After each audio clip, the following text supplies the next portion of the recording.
അത്യധികം സന്തോഷത്തോടെയും ചാരിതാർത്ഥ്യത്തോടുമാണ് ഞങ്ങൾ ഇങ്ങനെ ഒരു ലളിതമായ പരിപാടി ആസൂത്രണം ചെയ്തത്. പോയ 3-4 വർഷമായി ഞങ്ങളുടെ മടപ്പുരയുടെയും കുടുംബത്തിൻ്റെയും അധിപനായ ശ്രീ മുകുന്ദൻ മണിയൻ അവരുടെ പ്രത്യേക നിർദ്ദേശപ്രകാരം പറശ്ശിനി മടപ്പുരയോട് ഏറ്റവും അടുപ്പ് കാണിക്കുന്ന ഹൃദയബന്ധമുള്ള കലാകാരന്മാരെ ആദരിക്കണമെന്ന ഒരു നിർദ്ദേശം വന്നിരുന്നു. അപ്രകാരം കഴിഞ്ഞ തവണ കടന്നപ്പള്ളി ശങ്കരൻകുട്ടി മാരാർ, നീലേശ്വരൻ നാരായണ മാരാർ എന്നിവരെ വരെ ഞങ്ങൾ ആദരിച്ചു. അപ്പോൾ തന്നെ അദ്ദേഹം ഒരു നിർദ്ദേശം പറഞ്ഞു, നമ്മുടെ CK പണിക്കരുടെ മക്കളെ ഒന്ന് ആദരിക്കണം, ഏറ്റവും പെട്ടെന്ന് വേണം എന്നാവശ്യപ്പെട്ടു. ഈ മഹോത്സവത്തിൻ്റെ പ്രത്യേക ദിവസത്തിൻ്റെ പ്രത്യേകത മനസ്സിലാക്കി ആ ദിവസം തന്നെ അവരെ ആദരിക്കണം, ബഹുമാനിക്കണം എന്ന ഒരു ഉദ്ദേശത്തോടെ നീണ്ടു ഈ ഡിസംബർ 5 വൃശ്ചികം 19 ഏറ്റവും നല്ല ശുഭ സമയത്തേക്ക് മാറ്റിവെക്കപ്പെട്ടു. CK പണിക്കർ അല്ലെ അവരുടെ കുടുംബത്തെ പറശ്ശിനി മഠത്തിലേക്ക് ഒരു പരിചയപ്പെടുത്തൽ ആവശ്യമില്ല. അദ്ദേഹം നടന്നു വന്ന് ഇവിടെ മുത്തപ്പൻ്റെ മുമ്പിൽ പാടി കീർത്തിച്ചുകൊണ്ടേയിരുന്നു.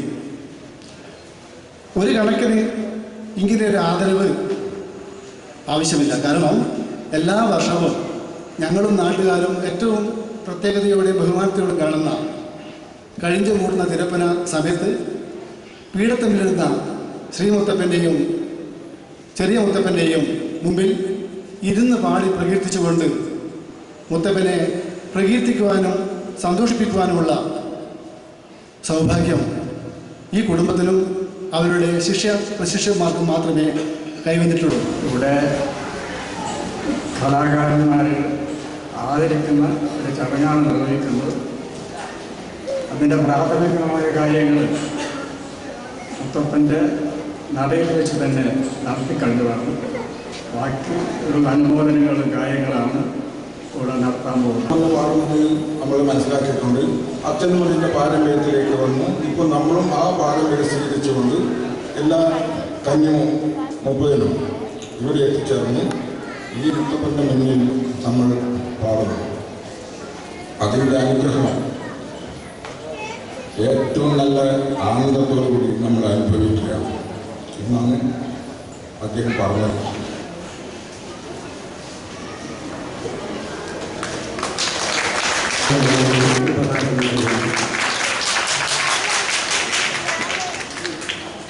ആദരിക്കുന്നു.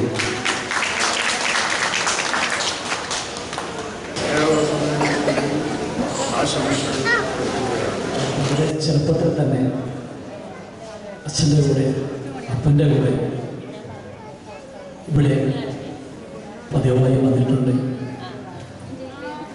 ആ തിരുനടയിലിരുന്ന് ബാക്കി ദിവസവും പാടുന്ന അപ്പൻ്റെ ആ ഒരു പ്രകൃതം ഇന്നും ഇന്നലെ കണ്ട പോലെ തന്നെ ഇവിടെ മനസ്സിൽ പിടിച്ചു വരുന്നു. ഗജാനനം ഭൂതഗണാഭിസേവിതം കവിത്തജംബുഫല സാരഭക്ഷിതം ഉമാസുതം ശോക വിനാശകാരണം നമാമി വിഘ്നേശ്വരപാദപങ്കജം നമഃ നമഃ ശ്രീമഹാഗണപതേ നമഃ അവിഘ്നമസ്തു ശ്രീഗുരുഭ്യോ നമഃ നാനുഖാദി മൂർത്തി ത്രയഭൂമികം നാരദാദി മുനിവൃന്ദ സേവിതം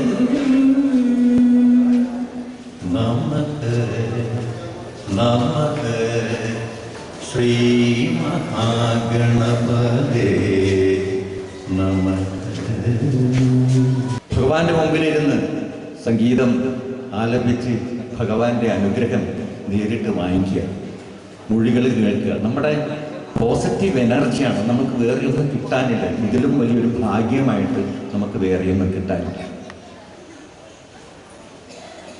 നമ്മളെല്ലാവരും ഭഗവാൻ മുത്തപ്പനെ തിരുവപ്പനെ തൊഴുത് ദക്ഷിണ വെച്ച് തൊഴുത് പ്രസാദം വാങ്ങിയിട്ട് പോകുന്നതാണ്.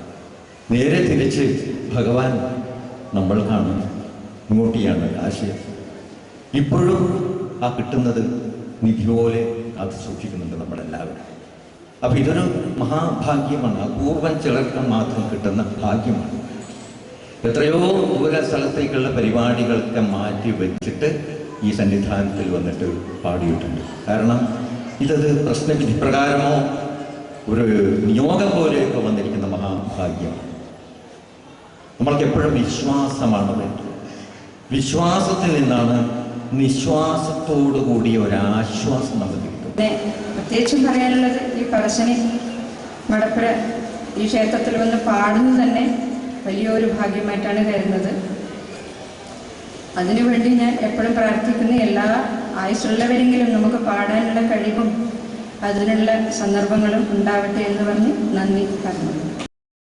സാധാരണ നിലയിൽ ഒരു നന്ദി പ്രഭാഷകനെ സംബന്ധിച്ചിടത്തോളം അതിനപ്പുറത്തേക്ക് സംസാരിക്കാൻ സ്വാതന്ത്ര്യമില്ലാത്തവർ എൻ്റെ ഇന്നോളമുള്ള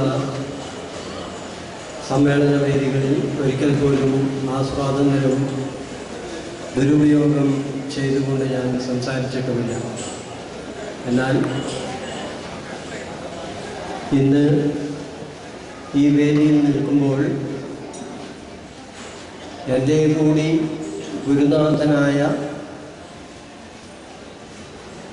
അഭിവന്ദ്യനായ CK പണിക്കർ ഭാഗവതർ അവർകളെ സ്മരിച്ചുകൊണ്ട് അല്പനേരം സംസാരിക്കണമെന്ന് ഞാൻ ആഗ്രഹിക്കുകയാണ്. നിങ്ങളുടെ എല്ലാവരുടെയും മൗനാനുവാദത്തോടുകൂടി. അദ്ദേഹം എൻ്റെയും ഗുരുനാഥനായിരുന്നു. 4ാം ക്ലാസ് മുതൽ 9ാം ക്ലാസ് വരെ അദ്ദേഹം എന്നെ പാട്ട് പഠിപ്പിച്ചിട്ടുണ്ട്.